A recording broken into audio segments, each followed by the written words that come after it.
Welcome to Spells and Spoilers, the podcast where we dive into all things supernatural. This season, we're starting with Charmed, so grab your spellbook and your popcorn, and let's get magical. Welcome to Spells and Spoilers, a rewatch and reread podcast. I'm Aleacia. And I'm Elizabeth. This season we'll go minute by minute through every episode of Charmed, giving you all the details and diving into the magic, the drama, and everything in between. That's right. Each week we're going to break down one episode of Charmed, and today we're recapping Season 1, Episode 11, Feats of Clay. But before we get started, just a quick reminder to follow us on social media, subscribe to the podcast, and leave a review if you're enjoying our deep dive. So, I'll be honest, not my favorite episode. I agree. I did not care for this episode at all. I think it was meant to be like a really exciting intro, and then when I got it, I was like, this is weird. Like, I'm not into it. Yeah, I did not care for it. I did look up the word feats to see what exactly that meant, which it means brave and courageous. So, or like fearless. Mm-hmm. So I do feel that the title was fitting for the episode because one of the characters' names is Clay. Right. And, you know, he does eventually become selfless and fearless and brave. Right. And it's a play on words, like the clay of the urn and stuff. Yeah. Yes. So I do feel that went along. I think that was very appropriate. But for me, it was kind of hard to just get into the episode. Really. Yeah, same. I'm going to be really honest, listeners. Today's not the day for me. I'm not excited about this episode. It's raining outside. It's just a whole mess. So we're going to get through it. Hopefully we'll make it entertaining for you, make it more entertaining than the actual episode. Yes. But this just wasn't my vibe, which is unfortunate because I really like ancient Egypt and Egyptian culture and stuff, and so I was bummed to... Yeah, because there really wasn't much history in there. Yeah. Like, it was just mainly about the curse, but even then, there's not a whole lot revealed about the curse, really. Yeah, and I personally feel like if there would have been more... Like, if the guardian of the urn had been, like, an ancient Egyptian goddess, like, from mythology... I would have been so much more interested. Well, not only... Give her a name. Not only that, but if she were to have been present more as well. She had, like, 4 lines. Yeah, like, have her more involved, I think. We do start the episode in Cairo. There's 3 men in a house, and one of them smashes some glass onto the floor, the glass of the window. They reach inside, open the door. He says, "Told you, piece of cake." And our main character, Clay, says, "Let's just do this and get out of here." The original man who smashed into the house, his name is Wesley. He tells Clay to relax. He says, "No one's home. The owner is dead." Another man who's with them, his name is Palmer, says, "Stay here and keep watch. We'll get the urn." So the two of them go into the house. Clay stands at the doorway, and Palmer is asking Wesley if Clay knows. And Wesley says, "Why spook him? He probably believes it was the curse that killed the old man." Palmer says he was stung to death by a scorpion, Wesley, in a bathroom of an airplane. Wesley tells him that that's stupid, basically. He says, "You don't tell me you believe in that crap." Palmer says, "Do you think I'd be here if I did?" And then they see the urn. It's like a deep blue. It's got gold in it. It's very beautiful. I think Prue later describes it as like lapis, which was very common for that time. And he asks if that is it.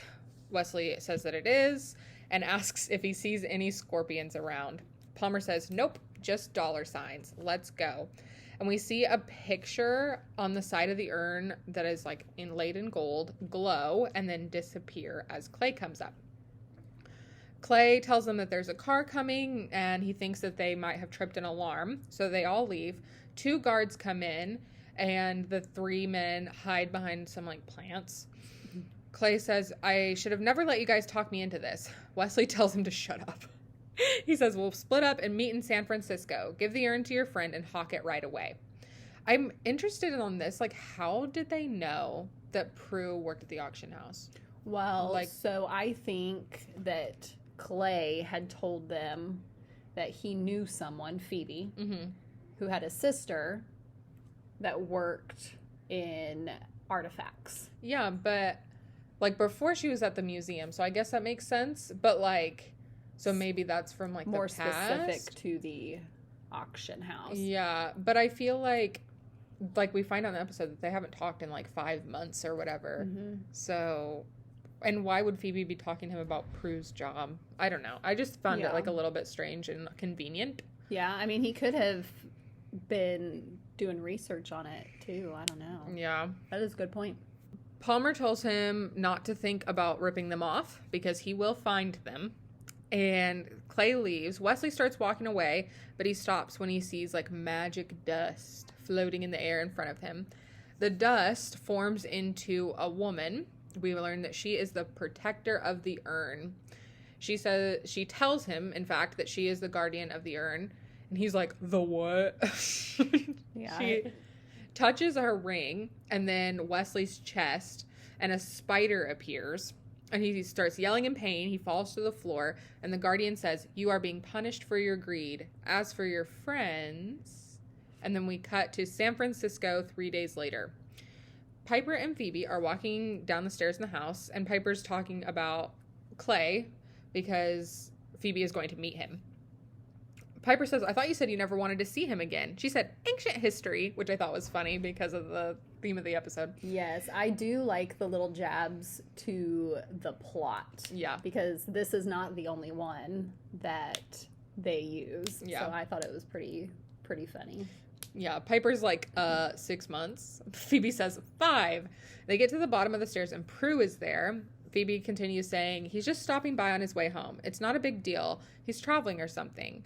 Prue asks who Clay is, and Phoebe is very quick to be like, nobody. But Piper rats her out. She says, her ex-boyfriend, the musician. She met him when she was working at the Rainbow Room. You remember? Prue says, no, I don't. Nobody told me. They hired you at the Rainbow Room? Piper says, yeah, she was the hostess until she started working at the Chelsea Pier. And Phoebe's like, okay, no, thank you. Like, let's talk about this later. And the doorbell rings. So she says, a lot later. We're just friends, that's all. Do I have lipstick on my teeth? Piper tells her that she does. So she, like, rubs her teeth with her finger really aggressively. I love how Piper shows her sassiness towards them. Yeah, because Prue says that was mean, indicating that there was no lipstick on her teeth at all. Yes, I do love how she does the little jabs towards Phoebe this time, because usually it's Phoebe that is calling people out or teasing, but it's reversed. Yeah. Phoebe opens the door. Clay is standing there, and he's pretty handsome. He's a pretty handsome guy. Yes. I did notice, I could not get over the color of his teeth, though. Oh, yeah? Like, they were very yellow to me. Mm.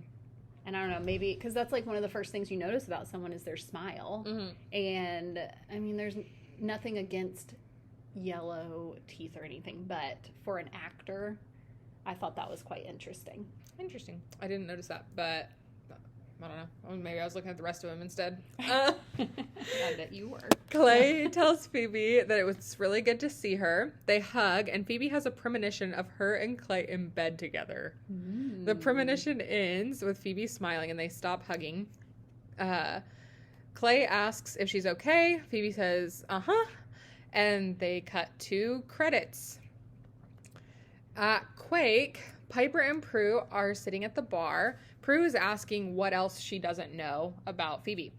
Piper tells her that she is a little bit judgmental, and that is why people don't tell her stuff. She's very offended that they did not confine in her. Yes. But rightfully so, because she is very judgy. Yeah, she is. Prue says, that is so not true. Okay, maybe it's sometimes true. I just don't understand why Phoebe never even told me about this guy. Piper tells her that people just don't like to dwell on things that end badly. And Prue says, yeah, well, I wish my relationships ended that badly. Did you hear them last night? There was music, there was wine, there was... Piper says, talking. And also, how did you know there was wine? Prue admits that she peeked. Like, little stalker.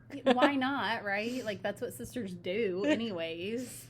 Or roommates, for that matter. She tells Piper that if nobody tells her anything, she's going to get creative. Piper says, stop worrying, she'll be fine. And we see a waitress walk past, and the bartender looks at her, and the bartender immediately goes to drop a tray of pint glasses that he was holding, and Piper freezes them before they hit the ground. She says, she knows what she's doing. Watch that entrance, make sure nobody comes in. And then she walks around the bar, she picks the glasses up out of midair, straightens up the tray, puts the glasses back on the tray, and then he unfreezes. She says, whoa, Doug, easy. The bartender, his name is Doug, thanks her and says he hopes that Shelley, who was the waitress, didn't see that. Piper says, oh, don't worry about it. You just hang in there. And she sits back down. So Prue is like, girl, what was that? Piper says, what? I don't know what you're talking about. And Prue says, you know, the guy, the glass, do you do that often? Freeze time in front of, oh, I don't know, let's say everybody? And Piper says, yeah, I'm finally like getting some control over the unfreezing. The poor guy, he just keeps dropping everything. Prue suggests that Piper fire him. And she says, the owner wants me to. Actually threatened to fire me if I don't. But Doug's just going through a hard time right now. Shelley, the waitress, just dumped him after 6 years. Prue asks if she's playing Cupid at the risk of her own job. And Piper says, well, yeah, I mean, Doug loves her. Even bought an engagement ring and everything. He just waited too long to ask. So now he's a wreck. Prue says, still, you can't just keep, freezing in order to protect him. Piper says that she knows and asks if she's still going to Buckland's. Prue says, yeah, that's where I work. And Piper says, I just figured after everything that happened with Rex and Hannah, you'd be hitting the classifieds. Prue says, well, if we don't save the auction house, I might have to. And she starts to say something about Rex and Buckland's going bankrupt, but Doug is coming out of the kitchen carrying plates, and he trips, and Piper freezes him again. Piper asks what she was saying, and Prue is like, literally, never mind. I gotta go. I do not want to keep having this conversation while you keep freezing Doug over and over and over again. Which I really don't see what the big problem was about that. Yeah, I mean, everyone freezes. It's not like they're seeing anything. Yeah. But Prue leaves. Piper walks over to Doug. She shakes her head. And then we cut to a scene at the park with Clay and Phoebe. Clay says, I wish you could have been there, Phoebe. You would have loved Egypt. Pyramids, giant sphinx, Nile River, camel taxis. It was amazing. Phoebe asks if he really rode a camel. And he says, hey, they're friendlier than some of the cab drivers I've met. Believe me. Phoebe kind of laughs at that, says, can't imagine they're faster. And they look at each other. It's kind of like a significant look. And he says, you were right to leave me. And she's like, ugh. And the conversation turns. He says, no, I'm serious. You were the best thing that ever happened to me, and I blew it. I know that. What, too much too soon? Phoebe says, yep. And they laugh, and she says, look, I hope you don't take this the wrong way, but why are you here with me now? Clay says, why? Can't a guy visit? Come on now. I'm rolling my eyes. Yeah.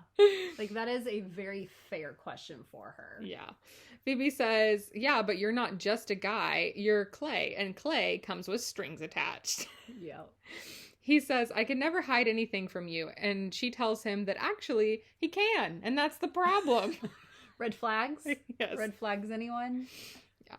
He says, I picked this urn up at an overseas market. Thought it might be worth something. So she asks if he wants her to get Prue to help him because of the auction house. He says, guilty, and she says, phew, for a minute there, I thought you were here to win me back. So how did you feel when she said that? Do you think that she was a little disappointed? Yeah. I felt like it could have been a slap in her face. Yeah. He was literally only reaching out to get to her sister, not to really see her. She's just the bonus. Yeah. She's not the priority. Right. Yeah, it was definitely a moment. I was like, But she also kind of goes with it still. Yeah, and I feel like that's not very, self-confident, really. Right. She's still, chasing him the whole episode. Mm-hmm. Yeah. Which many people can relate to that. Yeah. But still, it was kind of sad, I thought. Mm-hmm. He says, no, Phoebe, I think too much of you to still believe you're interested. Look, it's no secret I've been in some trouble, gotten in too deep. I just thought if I could sell this urn, make some money, pay off a little debt, I can make a fresh start. Think about it. Please, Phoebe? And we cut to Buckland's in Prue's office. Claire is there. She's looking through the files. This is our first time meeting Claire. But Prue walks in and she's like, literally, who are you? Claire says, you must be Prue. And she says, I'm Claire Price. The bank assigned me to see if the business is worth salvaging. I'm looking for inventory records. The files in my predecessor's office were empty. Prue says, yes, well, Rex and Hannah weren't exactly qualified. Which I thought that was pretty funny, though. Yes. Claire says, obviously why Buckland's is in such dire straits. To be honest with you, Prue, I don't know anything about auction houses, and I know even less about art. But what I do know is the bottom line, and if we don't move $1.2 million worth of inventory at the auction tomorrow, I'm shutting the place down.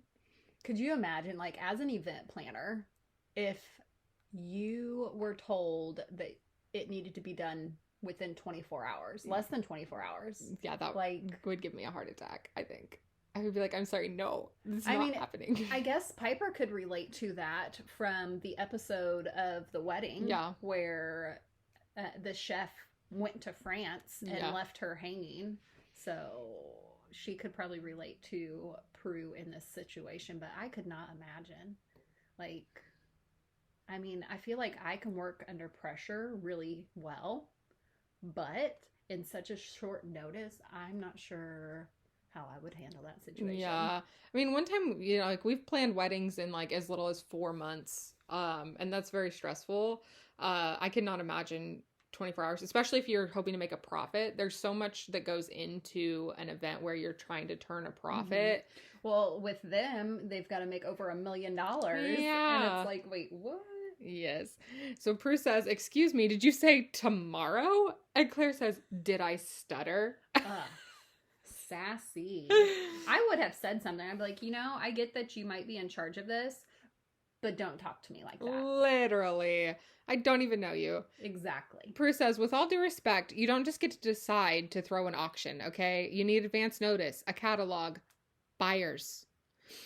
Claire tells her that it looks like she has a lot of work to do then, doesn't it? Okay, Claire. Such, like, bitch vibes. Yeah, like, absolutely. Big time. Phoebe and Clay walk in as Claire is leaving, and Clay is carrying the urn that we see in the first scene. She asks who that was, and Prue says it's the new sheriff. But at the same time, I kind of wonder if Claire knows that Prue can pull it off. Like, maybe she's done her research on her and background check, and maybe she's just got that confidence for her. But I'm just not sure if that really is the angle or not. Yeah, no. Well, and then she's like, I don't know anything about auction houses. Yeah, clearly, because you don't even know that you can't throw an auction in 24 hours. I feel like I would slip up and say that to her. Yeah. I'd be like, you're not my boss. I don't think. Yeah. Clay and Prue introduce each other to themselves, and Phoebe says that she needs a favor. Clay was hoping that maybe you could sell this for him, and she hands the urn to Prue. Clay says he picked it up at a market overseas, and Prue says, picked it up? Does that mean you bought it? Like, she's immediately sus of him. Yeah. Phoebe asks what else that could mean, and Prue says, well, it's really beautiful. Gold inlay, 24 karat, a lot of lapis. Looks to be from Egypt. Clay tells her that that is where he was traveling. That's where he got it. And Prue says, this etching is quite interesting, very unusual. Clay asks if it's worth anything, and Prue says, well, I would have to determine the urn's origins, its previous owners. Phoebe says, oh, couldn't you just, like, skip a step or two? And Prue says, Phoebe, I cannot risk this auction house's reputation with something like this without checking on it first. Fair, especially because, like, you're about to be bankrupt, so... Well, yeah, she's already got... her job is already jeopardized. Yeah. Because of Rex and Hannah, so... It makes sense. Yeah, not a good time to be asking for favors, Phoebe. Really not. Yeah. Especially for someone that you haven't been in contact with for over 5 months and that shows up out of the blue. Yeah. Phoebe offers to cook Prue dinner, and Prue says, don't threaten me. I'll see what I can do. That was a pretty good line. Yes. I thought that one was probably one of the funnier ones out of the episode. Yeah. Clay thanks her, and Phoebe says, is she the best or what? And they hug. She says, thank you, I love you. And then Phoebe and Clay link arms, and they leave. Outside, Clay is telling Phoebe, thank you for doing that. Phoebe says, no problem. Prue can get you a great price for it, too. She's really good at her job. And Clay says it would be nice if she could like me a little bit. Phoebe says she likes you. She's just real protective of me, that's all. And Clay tells her that he remembers when that was his job. He puts his arm around her, and Phoebe says, yeah, and then I quit you. We see Palmer from the original scene walk up behind them. He greets Clay, so they turn around.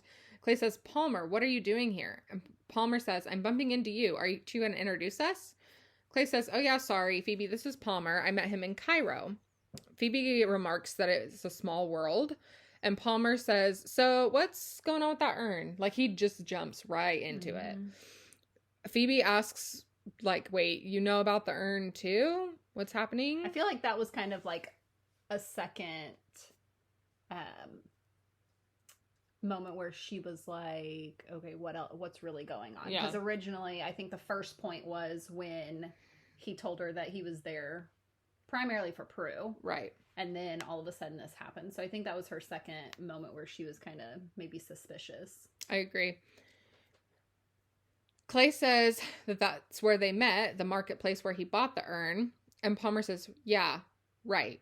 The marketplace. Right. I thought you were going to sell it. Clay says Phoebe's sister works at the auction house and she's looking for buyers as they speak. Palmer says, that's good. That's good. Sooner the better, I guess. Phoebe asks if Palmer's okay because he's like crazy. He's like in crazy mode. He looks like he looks like a tweaker. Yes. It looks like he's on drugs or like lots and lots of anxiety. Paranoid. Yeah. He looks paranoid. Yeah. He looks like he is crashing out for sure. Palmer says, yeah, I'm fine. I'm fine. Thank you. It's just, I'm a little tired. Jet lag, you know? Are you staying at the Ashcroft like I suggested?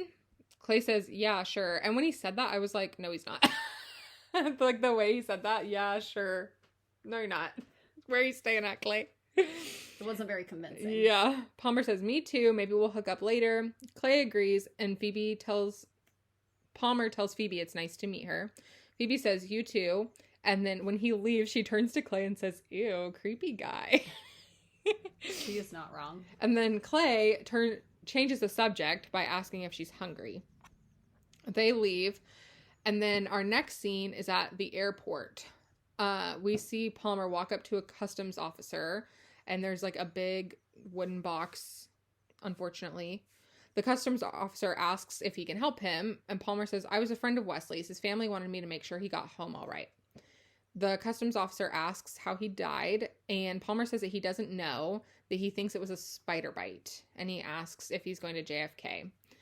The customs officer tells him that it's going to the first flight in the morning, and Palmer touches the box when the officer leaves and says, sorry, Wes.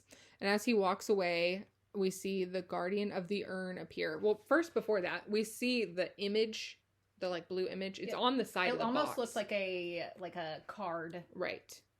But it was on the side of the coffin box, and it disappears, and as Palmer walks away, then she appears. So we see that little transitional moment.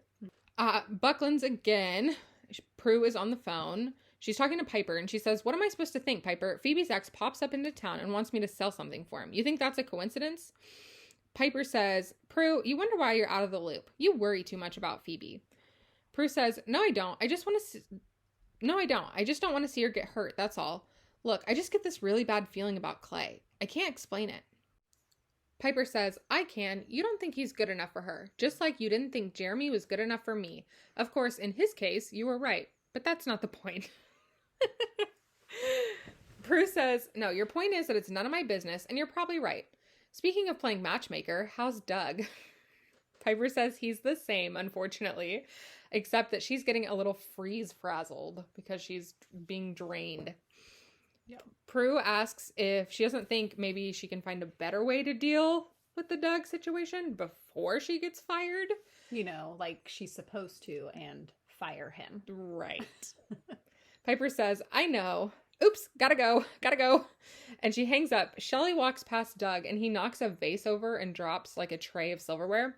Piper tries to freeze him and is not successful. She says, sorry, Doug, too poop to pop. She turns and walks away. She's like, I'm done. Whatever. Yes.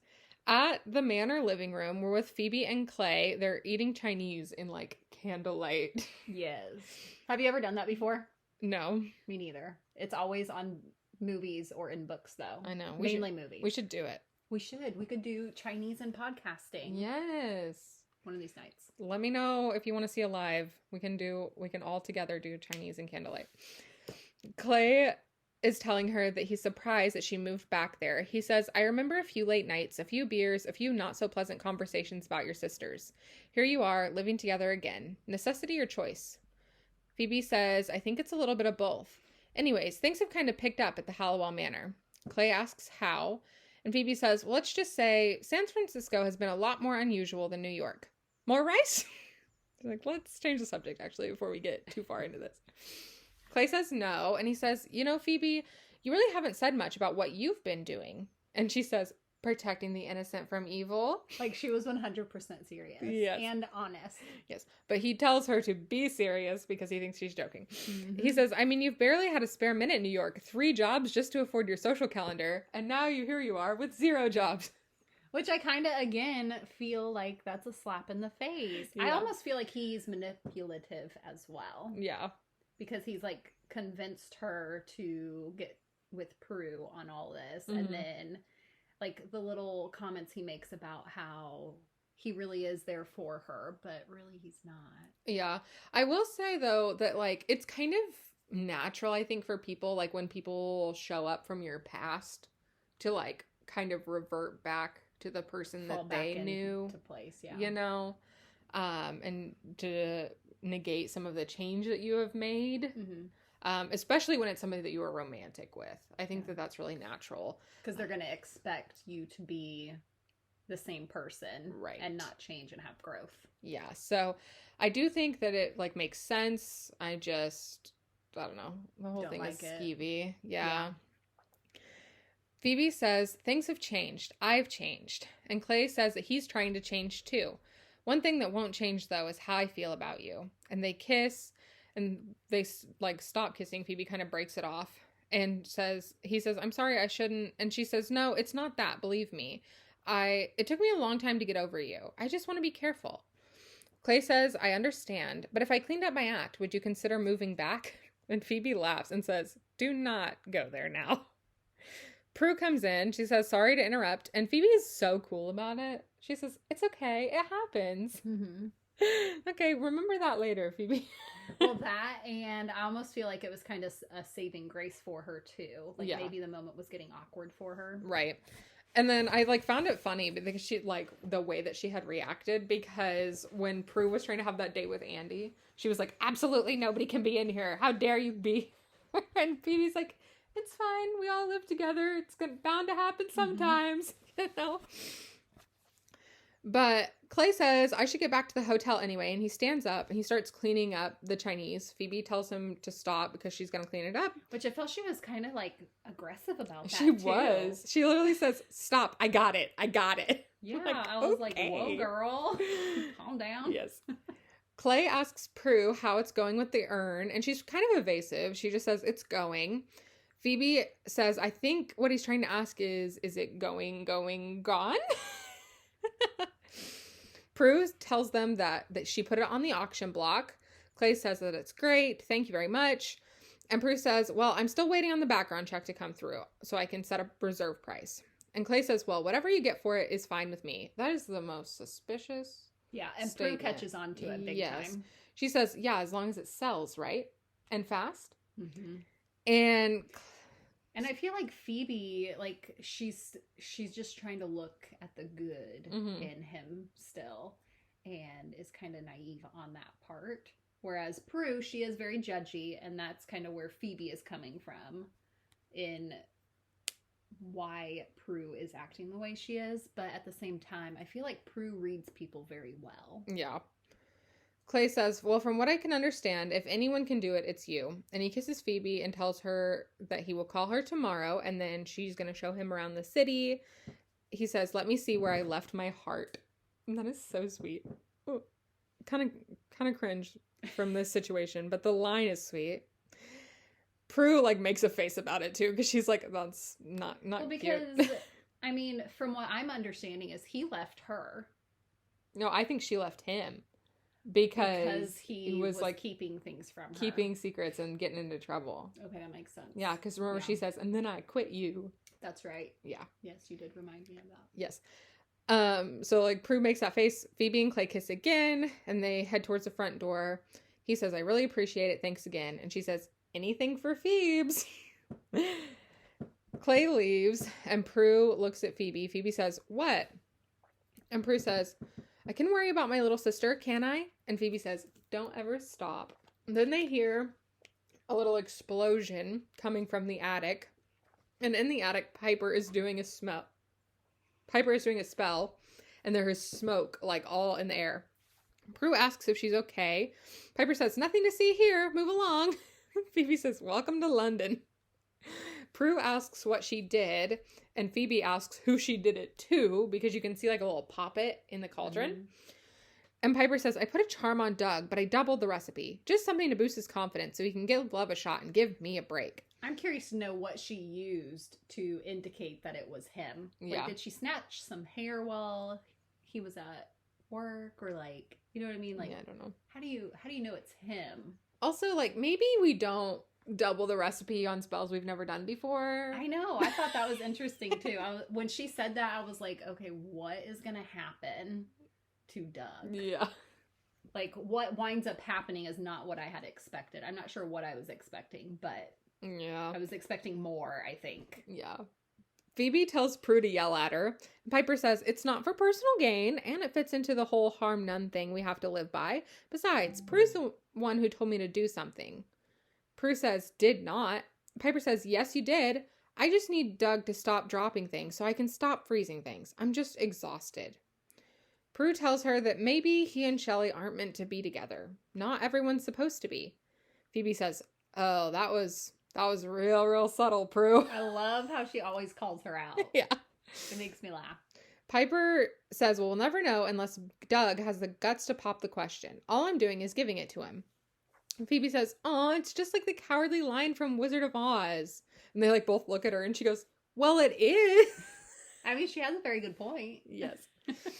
At the Bucklands auction room, the auctioneer is starting the auction. He's auctioning off some exquisite bronze-plated carvings. That's direct quote.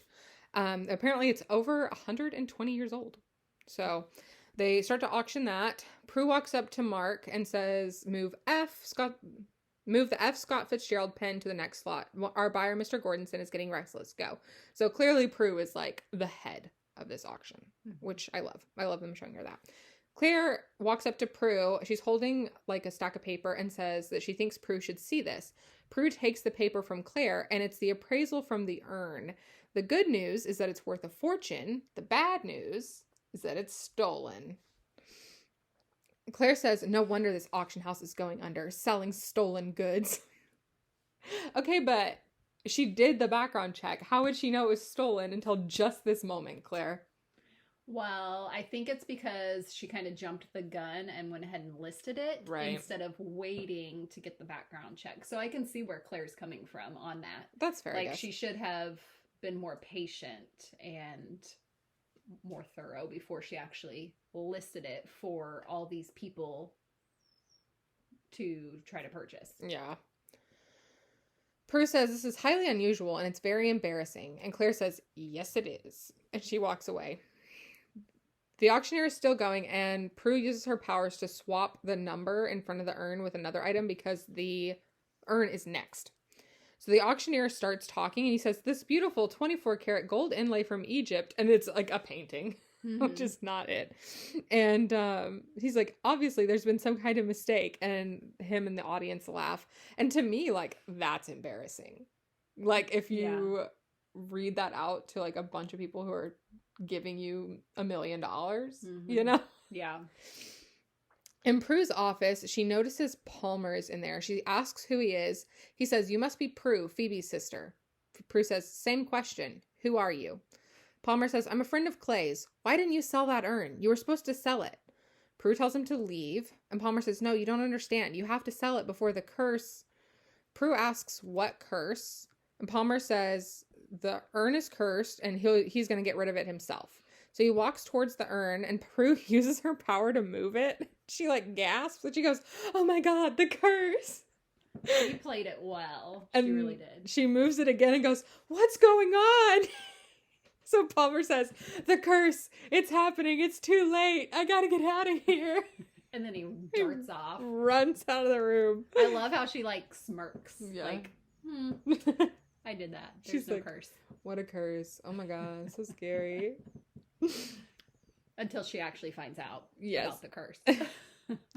Outside, Phoebe and Piper are walking on the sidewalk. Phoebe asks Piper if she believes people deserve second chances. Piper says, absolutely. It's probably why I want to help Doug out so much. Phoebe says, okay, well, Clay says he can change, and I want to believe him. And Piper says, but you're afraid of getting hurt. That's totally understandable. Phoebe says, so I keep my distance, and then what? Hope that I'm wrong? Piper says, well, you could be. That premonition of yours was definitely in the future. Phoebe says, but the problem is I keep thinking about the past. When I moved to New York, I was so angry. All right, I was scared. And then I met Clay, and he helped me out a lot and was really good to me at a time in my life when nobody else was. And Piper's like, Hello. excuse me? Yep. Like, so Phoebe says, sorry, you know what I mean. I didn't mean it like that.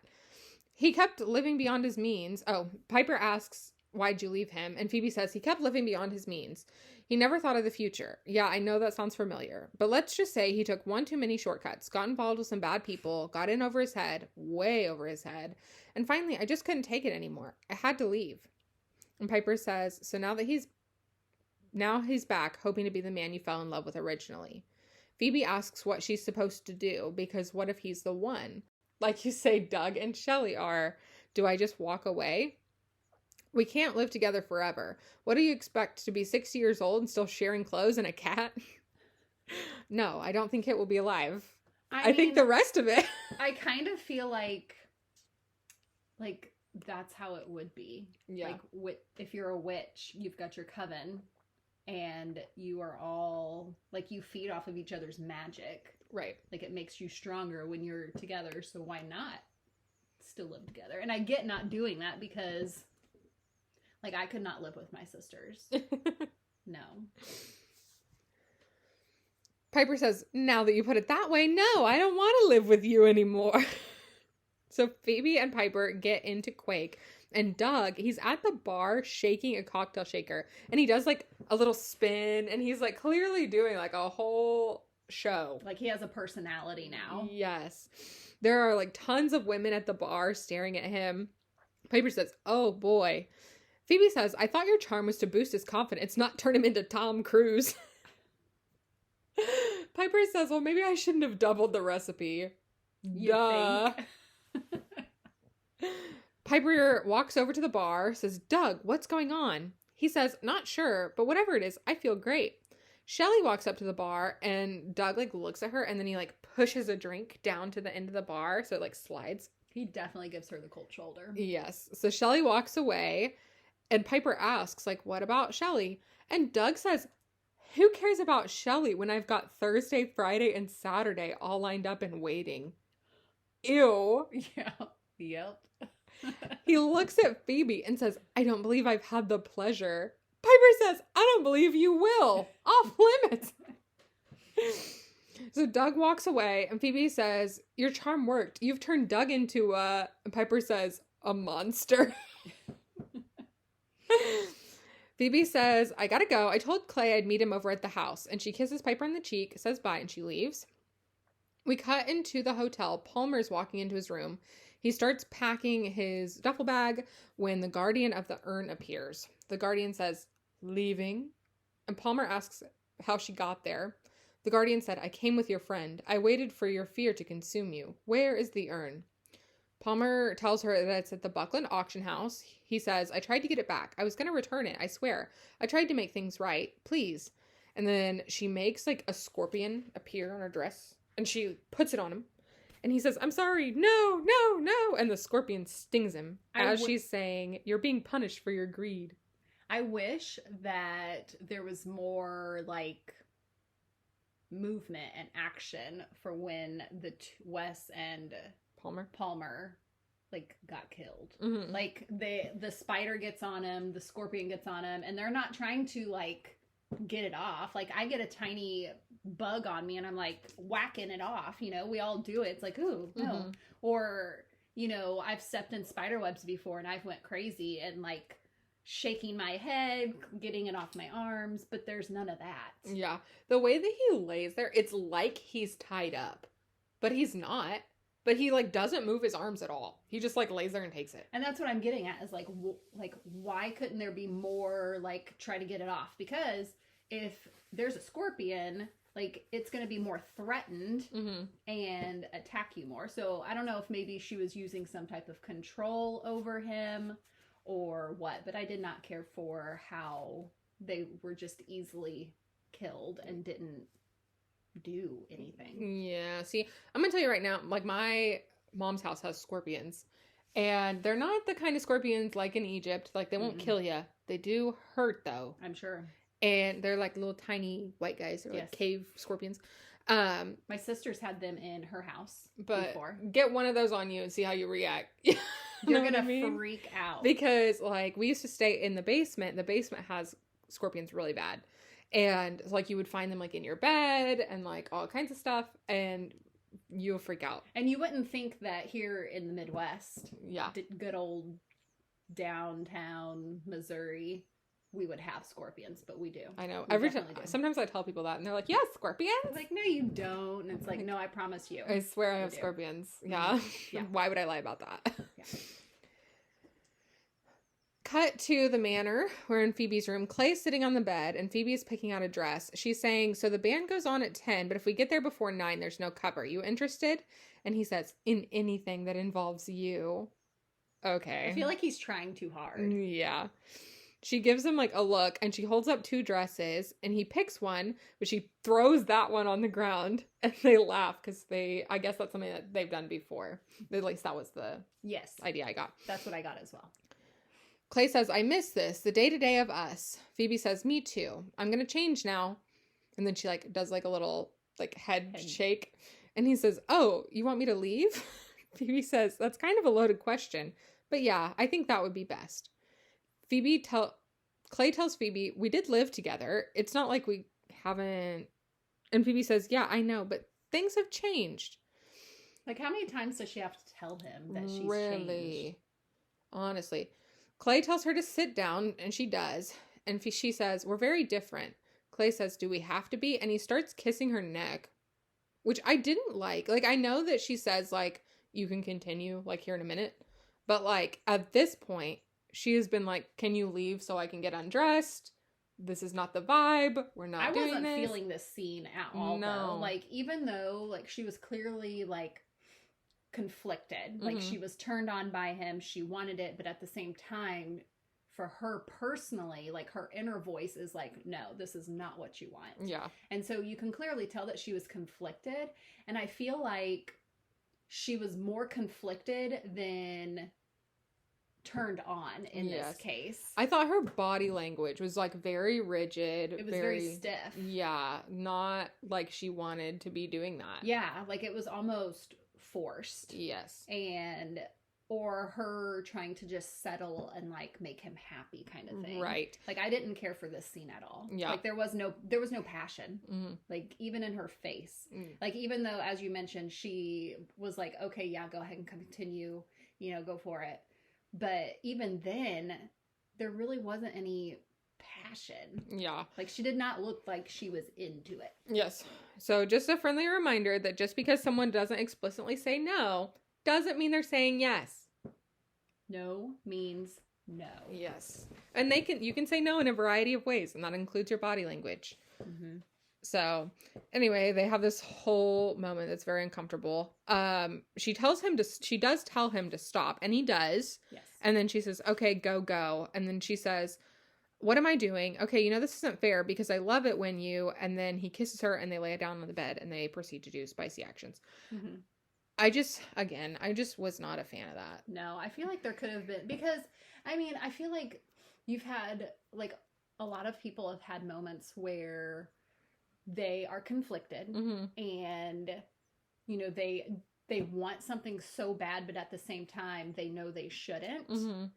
But you're still like, okay, let's do it. And there's more passion to it. And there really was no passion to that. I agree. And I don't know if maybe that's just because, you know, of the era that it was going on, or if maybe this was her first like love scene that she'd ever done.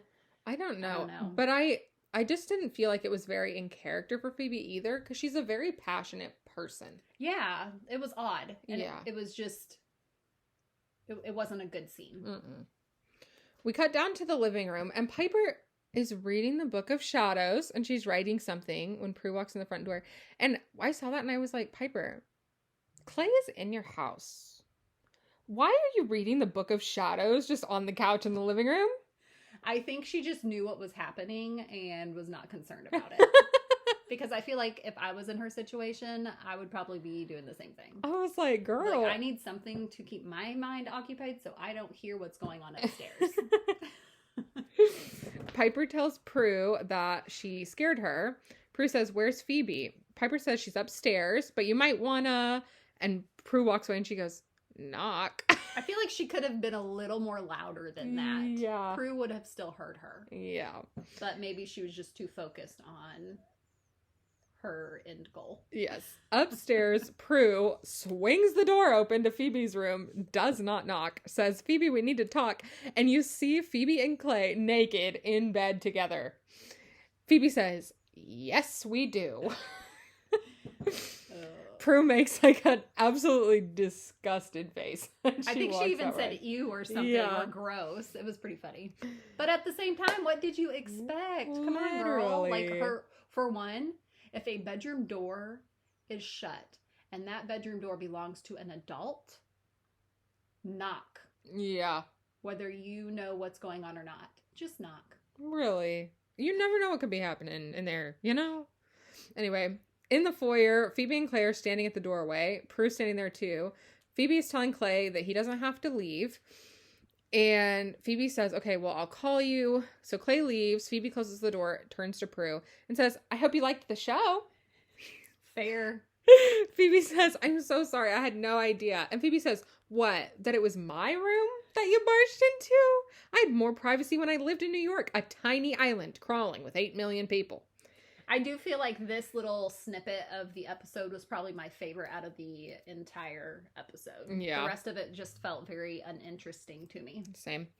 Prue says, at least one thief. And Phoebe says, I'm sorry, excuse me? She's still like, this is not the time to bring it up because she is so heated. Yeah. But Prue says, my boss handed this to me, thankfully just before the urn could be sold. And she hands Phoebe the paper that Claire had given her earlier. She says, Clay didn't buy that at some outdoor bazaar. Phoebe, he stole it. Phoebe denies it. And Piper says, well, it looks right, Phoebe. Prue says, seasons change. People don't. Okay, you're not better than everyone, Prue. Yeah, Stop. That was a very big insult to, like, not only Clay, but I do feel like it was like a jab to Phoebe. Yeah, she says, I changed. Do you remember what you thought of me before I walked back through that door? Prue says it's different because she's her sister. Phoebe says, well, there's got to be some mistake with this. Prue says it gets worse. If the background information is accurate, there's a curse attached to the urn. Anyone who steals it could end up dead, a victim of the guardian who protects it, and she feeds off of their greed. Phoebe says, well, even if that's true, Clay could never have known about it. Otherwise, he wouldn't have brought it here. Piper asks if she's sure because she wouldn't be the first Halliwell to misjudge a guy. And Phoebe says, it's not about judging, it's about knowing. And I know Clay. Prue says, and I know what Clay has done. He put my job in jeopardy. He lied to me and he lied to you. Phoebe says, you don't know that. Look, I'm not saying he's perfect. And even if he is foolish enough to risk his own life, he would never risk mine. What do you... I mean, I don't know. Well, you dumped him, didn't talk to him for 5 months, and then he showed up immediately asking you for favors. So... yeah, like, seems and like she's not priority. Yeah. So she walks away, and then we cut into the hotel. The police are in Palmer's room. The coroner is looking at the sting on Palmer's neck, and he says, I didn't know any better. I'd say this was a scorpion sting. Andy's like, no, it's not. I'm gonna tell you right now, no, it's not, because there's no scorpions in San Francisco. You're dumb. No. The coroner says, well, that's what it looks like. And Andy asks if there's any chance he was killed somewhere else and moved here. The coroner says no. And Andy says, well, I buy this place has roaches. I'm not so sure about scorpions. Anything else? Coroner says he found a business card in his pocket for Buckland's auction house. And Andy says, let me guess. Prue Halliwell. The coroner asks how he knows, and Andy says he's cursed. He says, let me know when you get the report back on the sting, because he still does not believe it's a scorpion. So as he leaves, he bumps into Clay, and Clay looks into the room and sees Palmer getting zipped up into the body bag. And then we cut to Buckland's auction house. We're in Prue's office. The picture of the Guardian shows back up on the urn as Claire and Prue walk in. Claire is reading through the profits that they made out of the different lots in the auction. She goes to lot 51, which was the urn. She says it was excluded. She asks if that should not be turned into the proper authorities. And Prue says, I'm contacting customs as soon as we're finished here. Look, again, I just want to assure you I didn't have anything to do with... And Claire says, just handle it. How did we do? Prue smiles. She says, 1.28 million. We did it. Claire says that the auction house lives to see another day. Congratulations. And they shake hands, and Claire tells her that she did good work. Prue says thank you as Andy walks in. So she greets him and asks if he's here to arrest her again. Andy says, not this time. And he sees a picture of like a scorpion on the urn. He says, a scorpion? Why am I not surprised? Andy. Prue's confused, and Andy says, a young man died last night of a scorpion sting. Palmer Kellogg, you know him? Prue says no, and Andy says, well, obviously he knew you. I found your card on his body. Prue tells him that they just had an auction, so she met a lot of people. I just feel like, Prue, you could be like, there was a creeper in my office. Maybe it was him. That's not a secret. You didn't do anything to him. Yeah. You know? But she wouldn't know that that was him. Yeah. At the same time. True. He never told her his name, I don't think. Mm-hmm. Maybe he did. I don't remember. I don't think he did. He might have just said, I'm a friend of Clay's. Yeah, like she had asked him twice what his name was, and all he said was a friend of Clay's or whatever it was. So Andy says he'll bring by a photo later to see if it jogs anything, and Prue says that's fine. Why didn't you bring a photo, Andy? You just here to chat? Yeah, because he literally went there to talk about the guy. Yeah, maybe come prepared, Andy. Instead of seeing your love fling. Instead of seeing a reason to come back later, you know? Or maybe that was the point, right? Yeah. Andy says, Prue, listen, just because we're not dating anymore, I want you to know I still care about you. So if you're ever in a jam or you ever need anything, just know you can always call me. Prue says, I know, thanks. And I feel like that was like random. Yeah. Like just giving Andy lines. True. At Clay's hotel room, he's packing when someone knocks at the door. It is Phoebe. So he opens it up and she immediately says, you stole the urn, didn't you? Clay asks if she wants to come inside, and Phoebe says, no, I'm not going anywhere until you answer the question. And he says, okay, yes. And then she immediately walks inside. Yeah. Okay. I mean, I like his honesty in that one point. Yeah. I mean, I guess technically he has been honest the entire time, other than stating that he bought it at the market. True. Phoebe sees his like half-packed bag on the bed and asks if he was planning on saying goodbye before he skipped town. Clay tells her that Palmer is dead and he died from a scorpion sting. I called Wesley to tell him, and that's when his parents tell me that he's dead too. Spider bites. I don't know how, I don't know why, but I know one thing. I am not going to stick around. Phoebe calls him a liar. And Clay is like, I am not lying. I don't know what you're talking about. Phoebe says, you knew the urn was cursed when you stole it. You knew the legend. Clay asks what she's talking about. And Phoebe says, are you telling me that you didn't know whoever steals the urn dies? Clay says, Palmer and Wesley, I swear, I know nothing about it. Phoebe does not believe him. And Clay says, you have to believe me. Phoebe says, no, I don't. You're a liar, Clay, and you will never change. You will always look for the easy way out. And she leaves. At Quake, Piper is sitting at the bar. Doug is putting glasses down on the shelf when he sees Shelly and he drops the glass. He says, I'll get the broom. And Phoebe walks up to Piper and says, I see you reverse the spell. Piper says, yeah, and I've been given till tomorrow to fire him. Phoebe says, well, maybe Prue was right. Maybe they just don't belong together. Seems like the theme of the day. Piper asks if she's talking about Clay. Phoebe says, he totally used me, Piper. He just used me to get to Prue. Piper says, I'm sorry. That's like the worst, too. You used your sister. You know? Or her sister. Like, not even like, oh, he used me to get to a friend. My sister, man. Yeah, that's a no-no. Yeah. Whether it's romantic or not. Yeah. Phoebe tells her thanks for not saying I told you so. And then she asks why she didn't see it coming. She says, what am I, a sucker for punishment? Piper says, no, you see the good in people, and that's never wrong. Besides, the wrong guys are usually the most interesting. Until you get your hopes up and let your guard down, and then they reveal their true selves. Fact. Piper says, look at Doug. Great guy, kind of boring on the surface, easy to overlook. But maybe in the long run, we're better off with his type. Phoebe says, maybe way in the long run. I think I'm still looking for adventure. And Piper tells her that means she risks paying the price. Then they hear a crash. Doug shouts, I got it. And Piper says, maybe it's a price worth paying. Phoebe says, thanks for the ear. And then she gets up to leave. And we're at the manor now. The doorbell rings. So Phoebe answers it. And it is Clay. He asks if he can come in. And she says, no. He says, look, I maybe lied about the urn, but I swear I didn't know it was cursed. Phoebe says, well, that still makes you a thief, doesn't it? Yeah, it does. Mm-hmm. Clay says, well, that's why I'm here. I want to make things right. I want to turn myself into the police. I mean it, Phoebe, honest. It's the only way I can redeem myself with you. Phoebe asks how she knows this isn't just another one of his scams. And Clay says, well, I guess you don't, but I don't want to take shortcuts anymore. I want to take the urn with me to the police. There's no way Prue's just going to give it to me, not without you. I need your help. It's the last favor I'll ever ask, I promise. Phoebe says, I don't think so.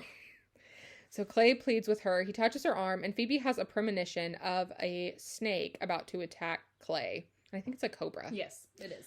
I don't know a lot about snakes, so but I only knew it was a cobra because of the head. The hood, yeah. Mm-hmm. Phoebe says, the curse. Clay says, what? Phoebe says, let's go, and she yanks him out the door.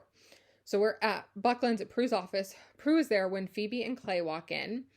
Prue asks Phoebe what he's doing there. Phoebe says, save it till later. I've seen the future and it's not bright. Oh, good. You haven't given the urn to the police. Prue says, yeah, no, I thought that might get you into trouble. Phoebe says, yeah, well, you know that little legend we were talking about? Well, the Guardian materializes. And she says, I think it's true. Clay says, what the hell is that? Prue tells Phoebe to get him out of here. And she pushes him out the door. Then Prue tries to use her power on the Guardian, but it does not work. Yeah, barely affects her. Mm-hmm. The Guardian says, I don't want to harm you. I came for the thief. Prue asks who she is, and she says, I'm the Guardian of the urn. You cannot destroy me. So Prue uses her power again, and the Guardian just gets slightly pushed back. She's very annoyed by that. Yes. So Prue tells Phoebe to run, and they do. And Guardian says, so now there will more who will die. Which I don't understand why she said that, because previously it was whoever steals the urn will die. Well, the Guardian may think that they're trying to protect Clay and keep the urn, so they're on the same team as Clay. And I think the Guardian realizes later that they're not really part of it, but yeah, whatever. Maybe. So she disappears. We cut to the manor. Prue, Phoebe, and Clay all walk through the front door. Clay is saying, I still don't understand. And Phoebe says, you stay down here. We'll be right back. So Piper walks in, asks what's going on, and Prue tells her that they will tell her in the attic. So they all head for the stairs. Clay asks where they're going, and Phoebe says, fill her in. I'll meet you guys upstairs. And then to Clay, she says, Piper's really into legends, and Prue's really good with her mind. So, what? Clay says, yeah, but that thing, the Guardian, she's not even... And Phoebe says, human? Yeah, I know, but she's real, and we have to figure out how to stop her before she gets you. Clay says, I know what you're thinking, Phoebe. I do not want you to get hurt because of me. And Phoebe says, I think I actually believe you. She smiles. She runs upstairs. In the attic, Prue and Piper are flipping through the Book of Shadows. Phoebe asks if they found anything, and Piper says nothing about Egyptian urns or greed demons. Zip. Prue says, well, let's just hope she didn't follow us here because our powers are useless against her. Piper asks how that's even possible because that's never happened before. And Prue says, well, maybe we're not supposed to protect him. Phoebe asks what that means. Prue says, all I'm saying is that maybe there's a reason, like Piper trying to force Doug and Shelley back together again. Maybe there are just some things that we're not supposed to save. Phoebe says, no, we're saving Clay, period. There has to be something that we're missing. Piper says, well, maybe this is something. It doesn't talk about the urn, but it talks about the 7 deadly sins, greed being one of them. Prue says, well, wait a minute. The guardian punishes the greedy. So maybe if Clay does something selfless, it'll even the score. And Piper says, good luck. Both Prue and Phoebe give her like a dirty look. Yeah. Like, really, Piper? Yes. So they all go downstairs and Clay is nowhere to be found. Phoebe says, I don't believe it. And Piper says she's sorry. And Phoebe says, no, like, I really don't believe it. He just wouldn't leave like that. Prue asks if she has a better explanation. And Phoebe says, well, he was worried about me. He was worried about us. I'm telling you. Wait, my vision. I think I know where he's gone. We've got to stop him. So they go to Buckland's in Prue's office. The guardian appears as Clay walks in. She says, I knew you'd come back. Your greed consumes you.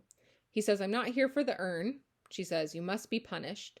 He says, I know. When you're done with me, that's it, right? You're not going to hurt anybody else.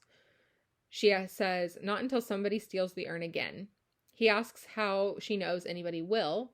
And she says, somebody always does. And if during this, she's holding a gold snake. Yeah. And immediately when I see that, because it's kind of lit up, it reminded me of Wonder Woman's lasso of truth. Like, that's all I kept thinking was, like, maybe that's where her lasso came from. Right. Because that's what it looked like. I thought that was kind of funny. That is funny. So she throws that golden snake lasso thing down, and a snake appears in front of Clay as Prue, Piper, and Phoebe run in. Clay tells Phoebe to stay back. Phoebe says no. Prue tells Phoebe to look out as the snake goes to bite Phoebe, but Clay puts his arm up in front of Phoebe and the snake disappears. Phoebe says, a selfless act, just like the Book of Shadows says. The Book of Shadows did not say that. Also, like, why was there anything in there about the 7 sins? Like, that's the greed is one of the 7 sins. So it makes me wonder, like, are the other... So there is an episode in the future that is about Pandora's box. It's actually one of my favorite episodes. So that's a little bit of foreshadowing for them using that page in the future. That's way later because that's with Paige. I just found it interesting that there was anything mentioned about that in the Book of Shadows. Because I feel like the Book of Shadows is more about spells. And what does that have to do with the 7 sins? Well, I think it's just got like a lot of lore and like mythical things and things that they could experience. And who knows how a witch could have been around when they were putting all the sins in the box. You know? Yeah, that's fair. Anyway, Piper asks where it went because the guardian and the urn both disappear when that happens. Turns into sparkly glitter and vanishes. Yes. Prue says, who cares as long as it's not here? Clay asks if Phoebe's okay, and she says, am I okay? Who says people never change? And she hugs Clay. So we're at Quake. Prue, Piper, and Phoebe are all sitting at the bar. Piper says, good thing we didn't have to end up using our powers to vanquish her. Otherwise, Clay would have seen us. Prue says they didn't work anyway. Phoebe says, well, it's not something I hope ever happens again. So Doug walks over. He's holding a tray of glasses when Shelley kind of like walks near. Piper says, oh, forgot about Doug. And Doug drops the tray. So Piper freezes it. Prue tells her that it's getting ridiculous. Piper says, tell me about it. That engagement ring's probably still burning a hole in his apron. So Prue gets up and walks over to Doug, and she says, I'm solving your problems and keeping you employed. She takes the ring box out of Doug's pocket and puts it on the floor. Then she sits back down as they unfreeze. I kind of feel like that moment would have been a Phoebe moment, not a Prue moment. Yeah. So I thought that was interesting that it was Prue, and again, not Phoebe. Yeah. Doug apologizes to Shelley, and Shelley notices the ring on the floor. She picks it up, opens it, and gasps. And Doug says, I was carrying that around for weeks, trying to find the right time to ask you. Shelley says, ask you what? And Doug says, to, marry me. And Shelley says, but that's why I broke up with you. I gave up on waiting. Okay, maybe, like, have a conversation with your partner about, like, hey, I would really like to take this next step into commitment. Not, like, put a secret expiration date in your brain. Yeah, or have expectations that they're just gonna know. Right. Yeah, I don't love that, Shelley. Kind of toxic. Okay. Anyway, they smile and hug because they don't think it's toxic. I do. Piper says, this would have happened sooner if I would have kept my little wicked nose out of their business. Phoebe says, you can't change people. They have to change themselves, which is true. Prue says, speaking of that, yum. What? Clay's walks up, and then she tells Prue, she says, "Go, baby." Piper says, "Go, girl." So Phoebe goes. She says, so Phoebe goes. She walks up to Clay. They greet each other. She says, "I'm glad you stopped by." Clay says, "Any chance you're going to come back with me?" And Phoebe says, "No, this is my home now." Clay says, "I know I lied to you about a lot of things, but one thing I never lied to you about was how much I care about you." Phoebe says she knows, and they kiss. Clay says, "I guess I should be going." He says, "I hope the next time we cross paths, I'll be the guy you always think you see." Phoebe tells him goodbye, and he leaves, and Prue and Piper walk up to her. Prue asks if she's okay. Phoebe says, "Oh yeah, he was just stopping by on his way home. No big deal." Piper says, "Heard that before," and they both hug her, and we cut to credits. So who was your Witch of the Week? So I did not have a Witch of the Week because I just was not feeling this episode. Again, I felt like it was slow, it was uninteresting to me, and I just was not really feeling it. So unfortunately, I do not have a Witch of the Week. What about you? I have like a very low-key Witch of the Week. Like, I really liked Piper in this episode, just like doing her best, and like she had funny lines. She was just doing her best to try to get Doug and Shelley back together, man. She was like, "I'm not gonna fire Doug, okay? He's just going through a rough time. He is worth saving." Yes. And she, was helpful. She was studying the Book of Shadows in her spare time, doing all the things. I love that about Piper. But honestly, like, I just did not like the interactions between Clay and Phoebe. So, like, could not have been her, Mm-hmm. And I think Prue was like, I did have a lot of like good Prue moments. And I definitely like think it aligned with her character very well. It just also was annoying at the same time. Like, just chill. She's a literal grown adult. Yeah. Chill just a tiny bit. She is very judgy. The unfortunate thing is that she's right. So. Yeah. Oh. So that's it for today's episode of Spells and Spoilers. Thanks for hanging out with us. Don't forget to subscribe so you never miss an episode, and follow us on Instagram at Spells and Spoilers and TikTok at Spells and Spoilers Pod for more. We'll be back next time with more supernatural fun. See you later. Bye.